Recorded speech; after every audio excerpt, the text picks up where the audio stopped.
কংগ্ৰেছে যিখিনি কাম কৰি আছে যে দেশৰ স্বাৰ্থৰ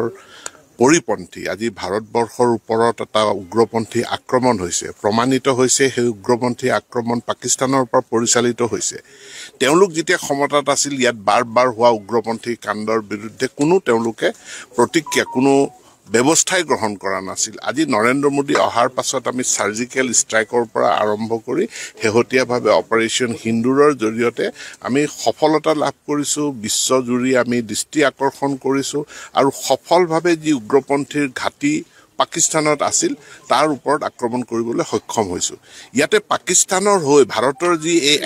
একচনৰ বিৰুদ্ধে আজি নায়কৰ ভূমিকা পালন নায়ক নহয় খলনায়কৰ ভূমিকা পালন কৰিছে আমাৰ গৌৰৱ গগৈ ডাঙৰীয়া এটো অতি এজন মই অসমীয়া হিচাপে মই খুবেই লজ্জিত গৌৰৱ গগৈৰ যি আচৰণ যে অসম সন্তান বুলি এতিয়া আৰু ক'বলৈ মন নাযায় যে অসমৰ পৰা নিৰ্বাচিত এজন সাংসদীয়ে এনে ধৰণে ভাৰত বিৰোধী স্থিতি গ্ৰহণ কৰিছে হেতু খুব লজ্জাজনক